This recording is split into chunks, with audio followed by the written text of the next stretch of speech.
गर्मी में खुली सड़क पर रसोई करवाने वाला ससुराल। भैंस की आंख, आज पता नहीं अलार्म क्लॉक कैसे खराब हो गया, मुझे उठने में देरी हो गई है। अच्छा हुआ जो मैंने कल चूल्हा हटाया नहीं था। सीमा जल्दी जल्दी अपने घर के बाहर आती है और देखती है कि सड़क के किनारे उसका चूल्हा टूटा हुआ है और उसकी रसोई का सारा सामान सड़क पर बिखरा हुआ है। हाय राम जी, मेरा चूल्हा किसने तोड़ा? आज तो खाना बनाने में देरी हो जाएगी। जरूर ये किसी पागल ड्राइवर का काम होगा। पता नहीं आजकल लोग सड़क पर कैसे गाड़ी चलाते हैं। सीमा ये सब बड़बड़ाते हुए सड़क से अपने मसाले के डिब्बे बर्तन उठाती है और फिर खुली सड़क पर अपना घटना जोड़कर चूल्हा बनाती है। लेकिन सीमा खुली सड़क पर अपनी ये रसोई क्यों बना रही थी? उसके चूल्हे को किसने तोड़ा? क्या सच में ये किसी ड्राइवर का काम था? जानने के लिए चलिए कहानी में पीछे चलते हैं। सीमा बेटा, दाहिने पैर से कलश गिराकर घर के अंदर प्रवेश करो। सीमा और अर्जुन की शादी हो चुकी थी। सीमा की सास मोहिनी उसका गृह प्रवेश करवा रही थी। सीमा दाहिने पैर से कलश गिराकर घर के अंदर आती है। मोहिनी के घर में काफी चहल पहल थी। मेहमानों के बच्चे घर में यहाँ वहां दौड़ रहे थे। मेरे ससुराल में इतने सारे लोग हैं, क्या मुझे इतने सारे लोगों के लिए खाना बनाना पड़ेगा? क्या हुआ बहू, तू क्या सोच रही है? क्या तू इतने सारे लोगों को देखकर हैरान है? ये लोग तो हमारे गांव के रिश्तेदार हैं। अर्जुन की शादी में आए थे। आज उनकी वापसी की ट्रेन है। आज ये लोग वापस चले जाएंगे। मेहमानों की वापस जाने की बात सुनकर सीमा चैन की सांस लेती है। अर्जुन, सीमा को अपने कमरे में ले जा, बहुत थक गई होगी। अर्जुन सीमा को उसके कमरे में ले जाता है। तभी भोला राम, अरे मोहिनी बहू, शाम होने वाली है, थोड़ी चाय बना दे। एक काम कर, नई बहू से ही चाय बनवाने के लिए बोल दे। मेहमान जाते जाते बहू के हाथ की चाय पी लेंगे। जी ठीक है ससुर जी, मैं अभी बहू को चाय बनाने के लिए बोलती हूँ। भोला राम के कहने पर मोहिनी सीमा को बुलाने के लिए उसके कमरे में जाती है। सीमा बहू, जल्दी रसोई में आ, तेरे दादा ससुर जी ने चाय पीने की फरमाइश की है। सीमा कमरे में जाकर अभी बैठी ही थी कि तभी मोहिनी के बुलाने पर उसे किचन में जाना पड़ता है। माँ जी, आपने मुझे बुलाया? हाँ बहू, तू एक काम कर, सभी के लिए चाय बना दे। वैसे तेरी पहली रसोई तो कल होनी थी, लेकिन कल तो हमारे मेहमान चले जाएंगे, इसलिए आज उनके लिए चाय ही बना दे। दूध फ्रिज में रखा है और चीनी, चाय पत्ती, मसाले सब शेल्फ में रखे हैं। ठीक है माँ जी, मैं चाय बना देती हूँ। मोहिनी सीमा को चाय बनाने का बोलकर चली जाती है। सीमा की रसोई छोटी लेकिन साफ सुथरी थी। उसमें 2 मुंह वाला गैस चूल्हा, एक पुरानी 1 डोर वाला फ्रिज था। सीमा फ्रिज से दूध निकालकर दूध गर्म करती है और फिर चाय बनाने लगती है। 45 डिग्री की गर्मी में गैस के सामने शादी के जोड़े में चाय बनाने में सीमा को बहुत गर्मी लगती है। भैंस की आंख, कितनी गर्मी है रसोई में, मुझे कितना पसीना आ रहा है। माँ जी ने किचन में कोई पंखा क्यों नहीं लगाया? क्या मुझे इतनी गर्मी में रोज खाना बनाना पड़ेगा? नहीं, मैं बाद में अर्जुन जी से बोलकर रसोई में एक छोटा सा पंखा लगवा लूंगी। पसीने में तरबतर सीमा ये सब सोचती हुई चाय बना रही थी। सीमा चाय बनाकर सारे मेहमानों को ले जाकर देती है। सभी मेहमानों को सीमा की बनाई चाय अच्छी लगती है, लेकिन उसकी दादी सास जमुना चाय पीकर मुंह बना लेती है। क्या हुआ दादी जी, क्या आपको चाय पसंद नहीं आई? नहीं पोता बहू, ऐसी कोई बात नहीं है, चाय ठीक ही बनी है, तो चिंता मत कर, समझी? एक तो मैंने इतनी गर्मी में खड़े होकर इन सब के लिए चाय बनाई है और इन्हें मेरे हाथ की चाय पसंद नहीं आई। सीमा ये सब सोच ही रही थी कि तभी उसकी सास मोहिनी पीछे से आ जाती है। बहुत सारे मेहमानों ने चाय पी ली है, वो अब ट्रेन पकड़ने के लिए स्टेशन जाएंगे। तो एक काम कर, जाकर अपने कमरे में तैयार हो जा, थोड़ी देर में तेरी मुंह दिखाई की रस्म भी करनी है। मैंने आज पड़ोस की कुछ औरतों को बुलाया है, तो वो भी आती ही होंगी। मोहिनी की बात सुनकर सीमा अपने कमरे में चली जाती है और अपने साथ लाया सूटकेस खोलकर उसमें एक सुंदर सी साड़ी निकाल कर पहनती है और मेकअप करके तैयार हो जाती है। गांव वाले रिश्तेदार चले गए थे। आज पड़ोस की औरतें बहू की मुंह दिखाई के लिए आई थी। सीमा घूंघट करती है और सारी पड़ोसियों को शरबत ले जाकर देती है। अच्छा हुआ बहू तूने शरबत पिला दिया, बहुत ज्यादा गर्मी है। मोहिनी, तुझे अर्जुन की शादी ठंड में करनी चाहिए थी, ना कि इतनी गर्मी में। शादी ही कौन करता है ऐसे? अरे कमला बहन, सीमा की दादी काफी बीमार है, वो उसकी शादी देखना चाहती थी, इसीलिए हमने शादी जल्दी कर दी। तो तब तो ठीक किया तूने। चल बहू की मुंह दिखाई की रस्म करते हैं। एक एक करके सभी सीमा का घूंघट उठाकर उसे देखती हैं और उसे गिफ्ट देती हैं। मुंह दिखाई के रस्म करने के बाद सारी औरतें चली जाती हैं। सीमा देखती है कि घर में माहौल काफी शांत हो गया है। सारे मेहमान अपने घर चले गए हैं, लेकिन दादी सास, दादा ससुर और ताया ससुर हॉल में बैठे बातें कर रहे थे। माँ जी, क्या दादाजी दादी जी गाँव नहीं जाएंगे? तुम्हारे दादाजी, दादी जी और ताया जी कुछ दिन यहीं रहेंगे। बहू, तुम्हें उनकी अच्छे से खातिर करनी है। किसी चीज में कोई कमी नहीं होनी चाहिए। आप चिंता मत कीजिए माँ जी, मैं किसी को भी शिकायत का मौका नहीं दूंगी। अगले दिन सीमा की पहली रसोई थी। सीमा अपनी पहली रसोई में पूरी सब्जी, खीर, फ्राइड राइस, पनीर, आम की मीठी चटनी, काफी कुछ बनाती है और उसे ले जाकर डाइनिंग टेबल पर परोसती है, जहां उसके ससुराल वाले खाना खाने के लिए बैठे थे। अरे वाह, बहू ने खाना तो बड़ा ही स्वादिष्ट बनाया है और इस आम की चटनी ने तो मुझे गांव की याद दिला दी। पहले माँ भी गांव में ऐसे ही चटनी बनाकर खिलाती थी, है ना माँ? अरे कहाँ, उस चटनी की और इस चटनी की कोई मेल ही नहीं है। मैं तो आम को चूल्हे की आग में पकाकर चटनी बनाती थी, उसका स्वाद ही अलग होता था। चूल्हे का स्वाद इस गैस में बने खाने में कहाँ है? जमुना की बात सुनकर सीमा थोड़ी सी उदास हो जाती है। भोलाराम, जमुना और कैलाश ठीक से खाना नहीं खाते हैं। शायद दादी जी, दादाजी और ताया जी को खाना पसंद नहीं आया, इसीलिए वो ठीक से खा नहीं रहे हैं। सभी खाना खाते हैं और अपने अपने कमरे में चले जाते हैं। सीमा घर की डस्टिंग करती है और फिर रसोई में जाकर बर्तन साफ करती है। सारा काम निपटाकर जब सीमा अपने कमरे में जाती है तो देखती है कि अर्जुन अपना सूटकेस पैक कर रहा है। अर्जुन जी, आप अपना सूटकेस क्यों पैक कर रहे हैं? सीमा, मैंने शादी के बाद 10 दिन की छुट्टी ली थी, लेकिन अचानक से कंपनी वाले मुझे दूसरे शहर भेज रहे हैं। वहाँ एक मशीन खराब हो गई है तो मुझे वही ठीक करनी है। मुझे जाने का मन तो नहीं है, लेकिन क्या करूँ, जरूरी है। अर्जुन जी, आप चिंता मत कीजिए, आप आराम से जाइए। आपकी गैर मौजूदगी में मैं परिवार वालों का अच्छे से ध्यान रखूंगी। सीमा, तुम बहुत अच्छी हो। मैं बहुत लकी हूँ कि मुझे तुम जैसी अंडरस्टैंडिंग वाइफ मिली है। अर्जुन अपना सारा सामान पैक करता है और फिर अपने परिवार वालों से मिलकर दूसरे शहर चला जाता है। सीमा परिवार वालों का अच्छे से ध्यान रखने की कोशिश कर रही थी। वो सबके लिए अच्छा खाना बनाती है, लेकिन उसका बनाया खाना घर के बड़े बुजुर्ग खा नहीं रहे थे।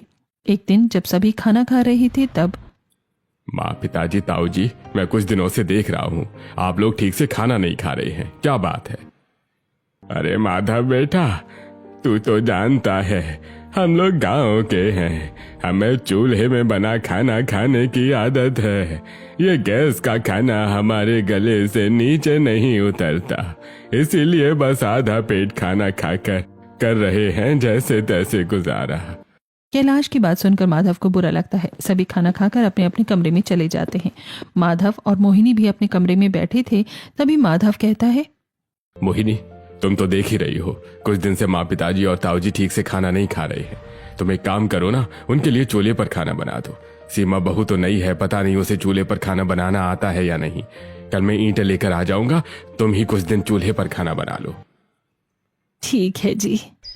अगले दिन माधव ईंट लेकर आता है। मोहिनी घर में बरामदे में ईंट से चूल्हा बनाती है और सबके लिए चूल्हे पर दाल चावल, कटहल की सब्जी और आम की मीठी चटनी बनाती है। सभी जब खाना खाने के लिए बैठते हैं तो उन्हें खाना बहुत अच्छा लगता है। पोता बहू, इसे कहते हैं खाना। चूल्हे में बने खाने की बात ही अलग होती है। आज कितने दिनों बाद खाने में वही स्वाद है। आज तो मैं पेट भर कर खाना खाऊंगी। मोहिनी बहू, अब से तू चूल्हे पर ही हमारे लिए खाना बनाना। जी ठीक है माँ जी। मोहिनी अब बरामदे में चूल्हे पर खाना बनाने लगी थी। सीमा भी अपनी सास की मदद करती थी। एक दिन दोनों सास बहू चूल्हे पर खाना बना रही थी। तभी मकान मालिक उनके घर आता है।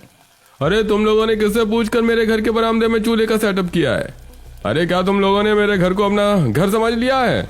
अगर इतना ही शौक है चूल्हे पर खाना बनाने का तो अपने मकान में जाकर करो। मोहिनी और उसका पूरा परिवार एक रेंट के घर में रहते थे। रेंट के घर में बिना पूछे चूल्हा बनाने की वजह से मकान मालिक काफी गुस्से में था। मकान मालिक जी, आप गुस्सा मत कीजिए। वो गांव के बड़े बुजुर्ग आए हैं ना, तो उन्हें चूल्हे में खाने की आदत है, इसीलिए हमने बरामदे में चूल्हा बनाया। मैं ये सब कुछ नहीं जानता। अगर तुम लोगों को इस घर में रहना है तो अभी के अभी चूल्हे का सेटअप यहाँ से हटाओ, या फिर अपने रहने की दूसरी जगह ढूंढो। मेरे मकान में तुम अपना चूल्हा नहीं जला सकते। ठीक है मकान मालिक जी, मैं अपना चूल्हा हटा लूंगी। अब तो ठीक है ना? अरे, अभी कहाँ? तुम लोगों ने मेरे बरामदे की दीवार खराब की है, उसकी भरपाई कौन करेगा? देखो, तुमने पूरी दीवार काली कर दी है, तुम्हें 2000 रुपए देने होंगे। मकान मालिक मोहिनी पर बहुत गुस्सा करता है। मकान मालिक को मोहिनी पर चिल्लाता देखकर माधव को गुस्सा आता है और वो 2000 रुपये मकान मालिक को दे देता है। लीजिए आपके पैसे। अब हम बरामदे में चूल्हा नहीं लगाएंगे, लेकिन खबरदार मेरी पत्नी से आप दोबारा इस लहजे से बात मत कीजिएगा। मकान मालिक पैसे लेकर चला जाता है। चूल्हा हट जाने की वजह से सीमा फिर से गैस पर खाना बनाने लगती है और घर के बड़े बुजुर्गों को खाना खाने में परेशानी होने लगती है। एक दिन मोहिनी शाम को नाश्ता करने के बाद अपने कमरे में जा रही थी। तभी वो जमुना के कमरे से बात करने की आवाज सुनती है। हमने तो सोचा था अर्जुन हमारा इकलौता पोता है, उसकी शादी के बाद हम लोग उसी के साथ शहर में रहेंगे, लेकिन यहाँ तो खाने की कितनी दिक्कत है। अरे हाँ, पता नहीं शहर में लोग रहते कैसे हैं। मोहिनी बहू ने बरामदे में चूल्हा क्या बना लिया, मकान मालिक तो गुस्से में आ गया। अरे हमारे गांव में तो हम लोग कहीं भी चूल्हा बनाए कोई कुछ नहीं कहता। अरे सोचा था बुढ़ापे में अपने बेटा बहू के साथ रहूंगा, लेकिन ये गैस का बना खाना खाया भी तो नहीं जाता। मुझे लगता है अब हमें गांव चलना चाहिए।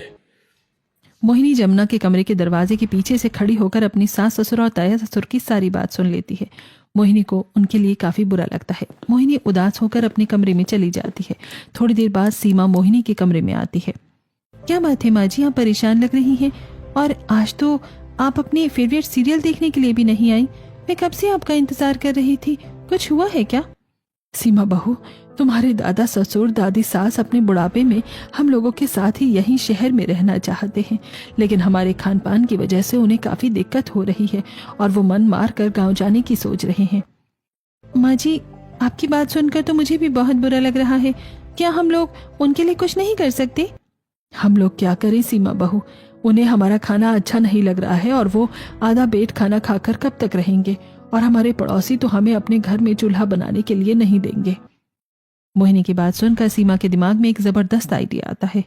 माँ जी, अगर हम किसी दूसरे के घर में चूल्हा बनाकर अपनी रसोई नहीं कर सकते हैं तो क्या हुआ, खुली सड़क पर तो अपनी रसोई कर सकते हैं। बहू, तेरा दिमाग तो ठीक है ना, सड़क पर इतनी गाड़ियां चलती हैं, तो सड़क पर चूल्हे में खाना कैसे बनाएगी? माँ जी, मैं ऐसे टाइम पर खाना बनाऊंगी जब सड़क खाली रहती है। बहू, तुझे जो समझ आता है वो कर, मैं तेरे साथ हूँ। ठीक है माँ जी, अब चलिए सीरियल देखते हैं। सीमा मोहिनी को अपने साथ हॉल में ले जाती है और दोनों सास बहू मिलकर सीरियल देखती हैं। अगले दिन सीमा सुबह 5 बजे उठ गई थी। वो अपने घर के बरामदे से ईंट ले जाती है और सड़क के किनारे ईंट और मिट्टी का चूल्हा बनाती है। वो बरामदे से अपने मसाले का डिब्बा, बर्तन सब कुछ लाकर सड़क पर रख देती है। तभी एक कुत्ता आकर उस पर भौंकने लगता है। हे, शू शू, जा यहाँ से, मैं कोई चोर नहीं हूँ। सीमा डरते डरते कुत्ते को भगाने की कोशिश करती है, लेकिन कुत्ता उससे डरता नहीं है, बल्कि अपने साथ और कुत्तों को बुला लेता है और 3-4 कुत्ते मिलकर सीमा पर भौंकने लगते हैं। हाय राम जी, कोई बचाओ मुझे इन कुत्तों से। अगर इन कुत्तों ने मुझे काट लिया तो मेरी तो बैंड ही बच जाएगी। सीमा डरते हुए जैसे तैसे कुत्तों को भगाती है, लेकिन कुत्तों की वजह से काफी देर हो रही थी और सुबह भी हो गई थी। सीमा खाना बनाना शुरू करती है तो चूल्हे पर सब्जी पकाती है और सड़क पर बैठकर आटा गूंथती है। सीमा रोटियां सेक ही रही थी, तभी एक आदमी जोर जोर से हॉर्न बजाता है और गाड़ी में बैठे बैठे खिड़की से सर बाहर निकालकर चिल्लाता है। ये क्या कर रही हो तुम? सड़क पर खाना क्यों बना रही हो? तुम्हारी वजह से पूरी सड़क जाम हो रही है। मुझे मेरे बेटे को स्कूल छोड़ने जाना है, जल्दी हटाओ अपना सारा सामान। अरे भाभी जी, खाना घर पर बनाते हैं, सड़क पर नहीं। जाकर अपने घर में खाना बनाइए। सीमा की वजह से सड़क पर जाम लग गया था। सभी जोर जोर से हॉर्न बजा रहे थे। सीमा जल्दी जल्दी सारी रोटियां बनाती है और खाना लेकर घर के अंदर आती है। वो जल्दी जल्दी में अपना चूल्हा साइड करती है, जिस चक्कर में उसका हाथ भी जल जाता है। पता नहीं आजकल के लोगों को क्या हो गया है, हर कोई फेमस होने के लिए ऊटपटांग हरकतें कर रहा है। जरूर ये औरत भी वीडियो बनाने के लिए ऐसा कर रही होगी। ये सब सोचते हुए बंटी के पापा अपनी गाड़ी लेकर चले जाते हैं। सुबह जब मोहिनी की नींद खुलती है तो वो देखती है कि सीमा ने सारा खाना बना लिया है। बहू, क्या तूने सड़क पर सारा खाना बनाया? और तेरे हाथ ये कैसे जल गए? हाँ माँ जी, ये सारा खाना मैंने सड़क पर बनाया है। मैंने तो सुबह खाना बनाना शुरू कर दिया था, लेकिन रास्ते के कुत्ते मुझ पर भौंकने लगे थे, इसलिए खाना बनाने में देर हो गई और गाड़ियां आनी शुरू हो गई थी, तो वही सब समेटने में मेरा हाथ जल गया। बहू, तू हम लोगों के लिए कितना कुछ कर रही है। आजकल की लड़कियां तो बुजुर्गों की सेवा करने से दूर भागती हैं और एक तू है जो हम लोगों के लिए इतना कर रही है। ये सब कहते हुए मोहिनी सीमा को गले लगा लेती है। थोड़ी देर बाद जब सभी खाना खाते हैं तो जमुना, कैलाश और भोलाराम को खाना काफी पसंद आता है। अरे मोहिनी बहू, तूने चूल्हे पर खाना क्यों बनाया? अरे मकान मालिक गुस्सा करेगा। ससुर जी, आप मकान मालिक की चिंता मत कीजिए। अब मकान मालिक हमें कुछ भी नहीं कह सकता, क्योंकि हम घर के अंदर चूल्हे पर खाना नहीं बना रहे हैं।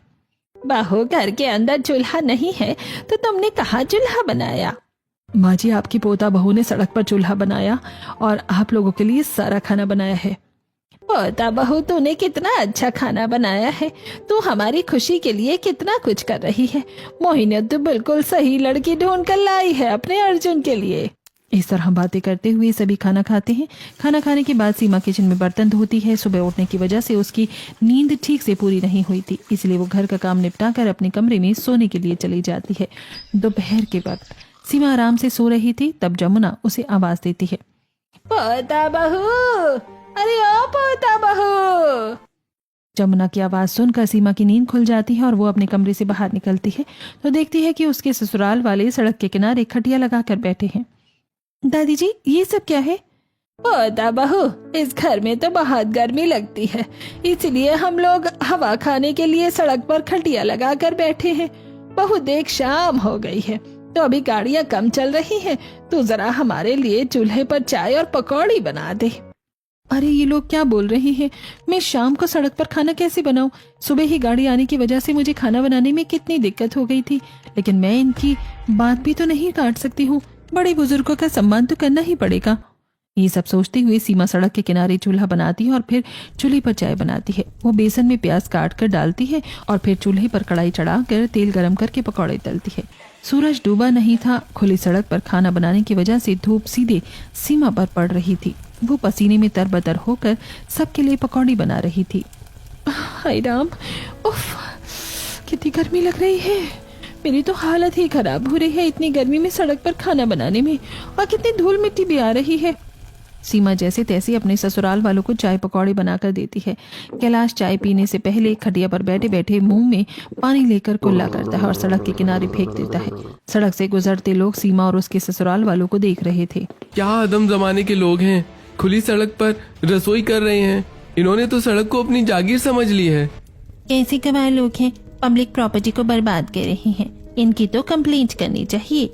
सड़क पर गुजरने वाले लोग सीमा और उसके परिवार वालों को देखकर कमेंट पास कर रहे थे, जो सुनकर सीमा को बहुत बुरा लगता है, लेकिन उसके बड़े बुजुर्गों को कोई फर्क ही नहीं पड़ रहा था।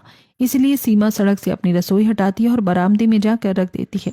रात में सड़क में काफी गाड़ियां चल रही थी, इसीलिए सीमा सड़क पर चूल्हा नहीं जला पाती है और सभी को गैस पर रोटी बना कर देती है। अरे यह रोटी कितनी सख्त लग रही है। पोता बहू, तूने चूल्हे पर खाना क्यों नहीं बनाया? यह रोटी खाई नहीं जा रही है। कल से तू रात में थोड़ी देर से खाना बना लेना, लेकिन हमें चूल्हे पर रोटी बना कर देना। सीमा को अब सड़क पर खाना बनाने में दिक्कत हो रही थी, लेकिन वो काफी सीधी सादी और संस्कारी लड़की थी, इसलिए वो अपने बड़ों को कुछ कहती नहीं है, पर वो मन में सोचती है, कहीं मैंने खुले सड़क में रसोई बनाकर अपने पैर पर कुल्हाड़ी तो नहीं मार ली है। सीमा की सोच सही थी या गलत, वो तो आगे पता चलेगा। ऐसे ही दिन गुजरते हैं। उसके ससुराल वाले उससे 3 टाइम सड़क पर खाना बनवाते और मोहिनी गाड़ियों पर नजर रखती। रोज सुबह उठकर खाना बनाने की वजह से सीमा की नींद ठीक से पूरी नहीं हो रही थी। एक दिन जब सीमा दोपहर को चूल्हे पर खाना बना रही थी तो उसके घर के पास वाला दुकानदार उसके पास आता है। अरे भाई, तुम लोगों ने सड़क को क्या अपना समझ लिया है? ये जो तुम सड़क पर चूल्हा जलाते हो, इसकी वजह से कितने लोगों को दिक्कत होती है। तुम्हारे चूल्हे का धुआं सीधे दुकान में जाता है, ग्राहकों को कितनी दिक्कत होती है। अरे तुम लोग सड़क पर चूल्हा जलाना बंद करो, वरना मैं तुम लोगों की कंप्लेंट कर दूंगा। सीमा गर्मी में खाना बनाकर पहले ही परेशान हो चुकी थी, ऊपर से दुकानदार की बात सुनकर उसका और दिमाग खराब हो जाता है। ये सड़क जितनी आपकी है उतनी मेरी भी है, आप मुझ पर नहीं चिल्ला सकते हैं। आपको जो करना है कीजिए, लेकिन जाइए यहाँ से। वैसे तो सीमा जल्दी गुस्सा नहीं होती थी, लेकिन नींद न पूरी होने की और गर्मी की वजह से वो काफी परेशान हो गई थी। सीमा को चिल्लाते देखकर हरिया उसे कुछ कहता नहीं है। खाना बनाने के बाद सीमा खाने का बर्तन लेकर घर के अंदर जा ही रही थी कि तभी उसके सामने एक गाय आ जाती है।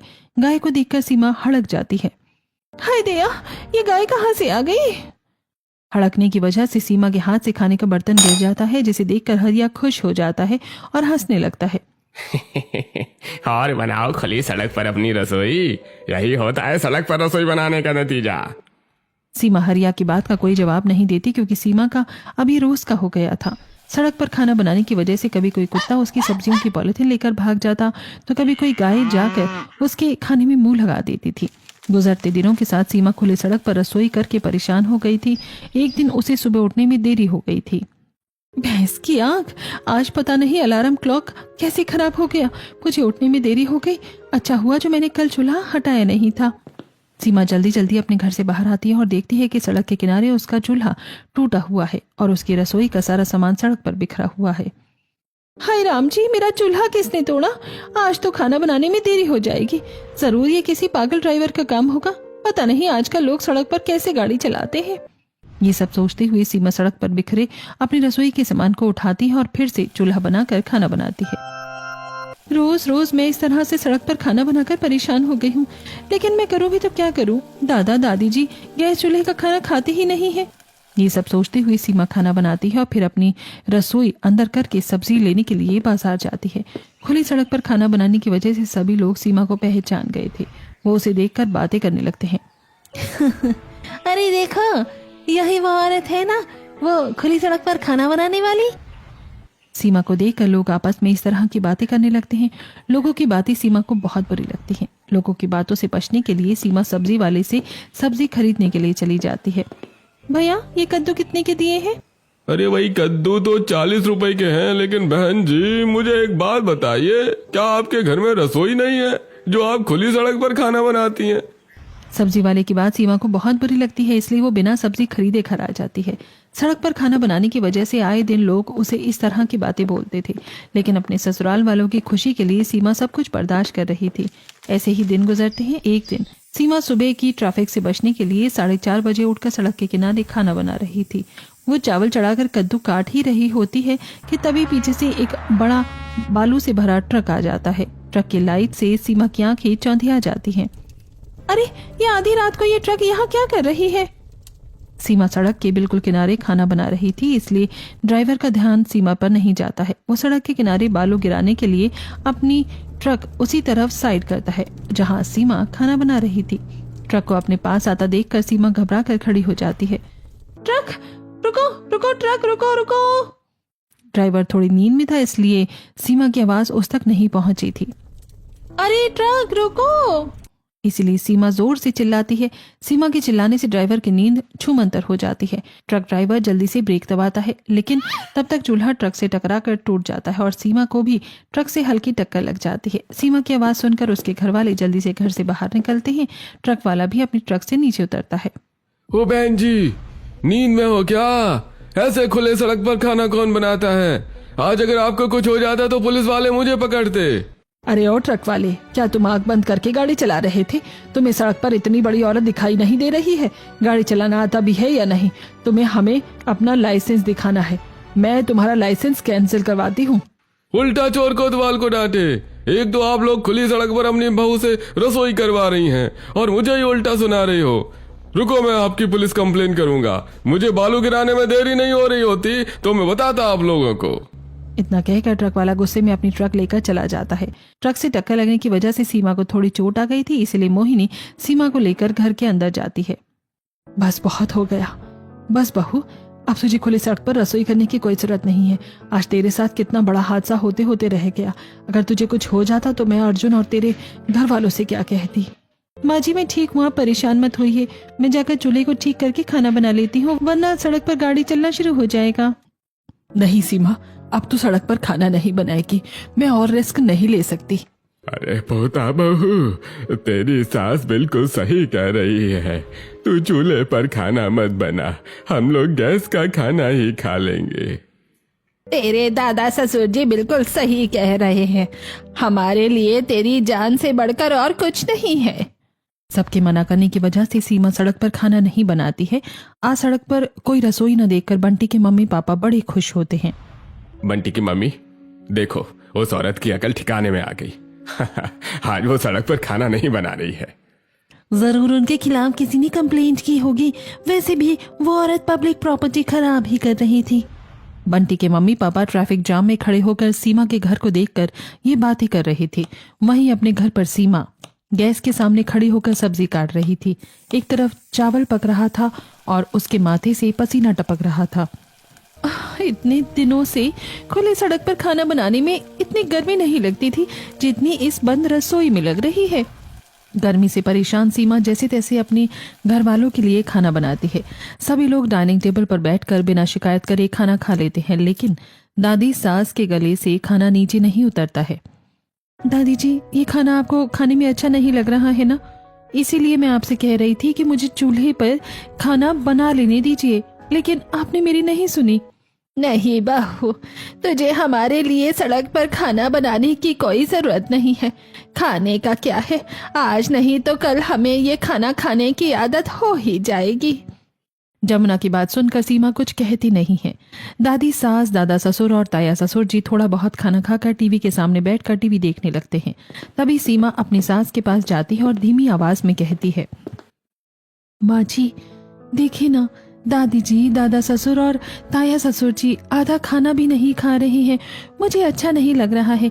जब कोई खाएगा ही नहीं तो मेरे बनाने का क्या ही फायदा। बहू, तुझे तो खुश होना चाहिए कि तुझे सड़क पर खाना बनाने के लिए अब और लोगों की चार बातें नहीं सुननी पड़ेगी। माँ जी, मुझे दूसरे से कोई मतलब नहीं है। मेरे घर के बुजुर्ग लोग अच्छे से खाना खाएं, मैं बस यही चाहती हूँ। बहू, तू मेरी बात नहीं मानेगी ना? मैं समझ गई। अच्छा ठीक है, तू अपने घर के बुजुर्ग लोगों के लिए उनके पसंद का चूल्हे का खाना बनाना, लेकिन मैं तेरी निगरानी करूंगी। अच्छा ठीक है माँ जी। सीमा खुश होकर घर की साफ सफाई करती है। रात में भी सीमा सबके लिए सब्जी रोटी बनाती है। गैस चूल्हे की बनाई रोटियां किसी को भी कुछ खास पसंद नहीं आती, क्योंकि अब सभी को चूल्हे की रोटी खाने की आदत हो गई थी। बस बहुत हो गया, अब आप लोगों को आधा पेट खाना खाने की कोई जरूरत नहीं है। मैं कल सुबह ही सड़क पर चूल्हा बनाकर आप लोगों के लिए अच्छा सा खाना बनाऊंगी। सीमा अपने ख्यालों में खोई हुई थी। खाना खाने के बाद उसके ससुराल वाले अपने कमरे में सोने के लिए चले जाते हैं। सुबह 5 बजे सीमा सड़क पर जाकर अपना ईंट का चूल्हा बनाती है और फिर चूल्हे पर चावल चढ़ाती है।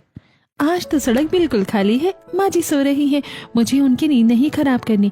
मैं झटपट सबके लिए राजमा चावल बना देती हूँ। राजमा चावल सभी को खाना बहुत पसंद है। चावल चढ़ाने के बाद सीमा एक बर्तन में राजमा में पानी डालकर उसे सड़क के किनारे चूल्हे के थोड़ा आगे जाकर धोने लगती है। तभी एक पुलिस वाले की जीप उसके सामने आकर रुकती है। पुलिस वाला अपनी जीप से उतरता है। ओए लड़की, तुम आधी रात को सड़क पर क्या कर रही हो? और ये तुम्हारे हाथ में क्या है? अपना हाथ दिखाओ। सर, मैं तो सड़क पर अपना खाना ही बना रही थी और मेरे हाथ में राजमा है, ये देखिए। इसका मतलब मोहल्ले के लोग सही बोल रहे थे कि मोहल्ले की एक औरत खुली सड़क पर खाना बनाती है और उसके चूल्हे से निकलने वाले धुएं से आसपास के दुकान वालों को काफी दिक्कत होती है। नहीं नहीं सर, मैं तो ऐसे टाइम पर खाना बनाती हूँ जब सड़क खाली होती है और दुकानें बंद रहती हैं। मेरी सड़क पर खाना बनाने की वजह से किसी को भी कोई परेशानी नहीं होती है। झूठ बोलती है मुझसे। तुझे पता भी है तुम्हारे नाम पर कितनी सारी कंप्लेन आई है मेरे पास, लेकिन मुझे लगता था कि लोग बस ऐसे ही बातें बना रहे हैं। किसी का दिमाग थोड़े खराब है जो आज के जमाने में सड़क पर खाना बनाएंगे। और तुम्हारे ससुराल वाले कैसे लोग हैं जो तुमसे खुली सड़क पर रसोई करवा रहे हैं? बुलाओ उनको जाकर। पुलिस वाले के कहने पर सीमा डरते हुए घर के अंदर जाती है और सभी को बुला कर लाती है। सीमा के ससुराल वाले पुलिस वाले के सामने आते हैं। सर, हम लोगों से कोई गलती हो गई है क्या? हमें माफ कर दीजिए, आगे से ऐसा नहीं होगा। आप लोगों को शर्म आती है या नहीं आती है?